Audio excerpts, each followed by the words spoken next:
Assalamualaikum warahmatullahi wabarakatuh. Perkenalkan, nama saya Merah Intan. Saya dari Prodi Bahasa Indonesia atau PENBI. Di sini saya akan menjelaskan sedikit materi tentang organisasi manajemen. Apa itu manajemen? Yuk simak penjelasan berikut. Secara umum, merupakan suatu seni dalam ilmu dan pengorganisasian seperti menyusun perencanaan, membangun organisasi dan pengorganisasian lainnya, pergerakan serta pengendalian atau pengawasan. Bisa juga diartikan bahwa manajemen merupakan suatu ilmu pengetahuan yang sistematis agar dapat memahami mengapa dan bagaimana manusia saling bekerja sama agar dapat menghasilkan sesuatu yang bermanfaat bagi orang lain maupun golongan tertentu dan masyarakat luas. Pada dasarnya, fungsi manajemen dibagi menjadi 3, antara lain perencanaan atau biasa disebut planning. Perencanaan adalah aktivitas strategis dengan menyusun hal-hal yang akan dikerjakan dengan sumber yang dimiliki. Yang kedua, pengorganisasian atau disebut organizing. Pengorganisasian dilakukan dengan tujuan membagi suatu kegiatan besar menjadi kegiatan-kegiatan yang lebih kecil. Organisasian mempermudah manajer dalam melakukan pengawasan dan menentukan orang yang dibutuhkan untuk melaksanakan tugas-tugas yang telah diberikan. 3. Pengarahan atau biasa disebut executing.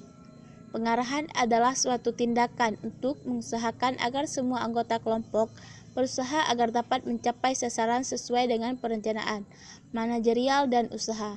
4. Evaluasi atau controlling. Evaluasi dilakukan setelah proses kerja dilakukan. Pada proses ini, kinerja dinilai apakah sesuai dengan planning.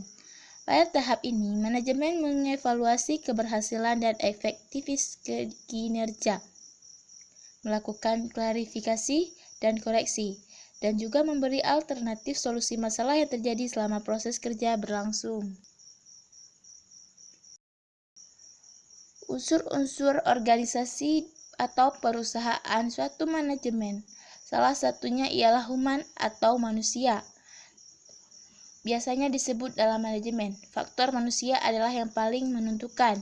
Manusia yang membuat tujuan, dan manusia pula yang melakukan proses untuk mencapai tujuan. Tanpa adanya manusia, maka tidak ada proses kerja. Sebab pada dasarnya manusia adalah makhluk kerja.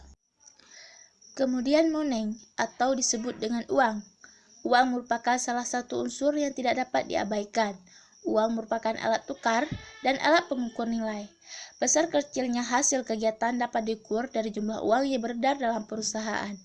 Oleh karena itu, uang merupakan alat atau tool yang penting untuk mencapai tujuan karena segala sesuatu harus diperhitungkan secara rasional. Kemudian materials atau bahan.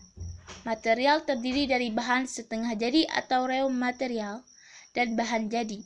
Dalam dunia usaha untuk mencapai hasil yang lebih baik, selain manusia yang ahli dalam bidangnya juga harus dapat menggunakan bahan atau materi-materi sebagai salah satu sarana.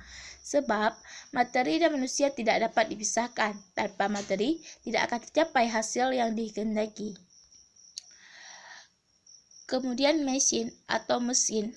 Dalam kegiatan perusahaan, mesin sangat diperlukan. Penggunaan mesin akan membawa kemudahan atau menghasilkan keuntungan yang lebih besar serta menciptakan efisiensi kerja. Kemudian methods.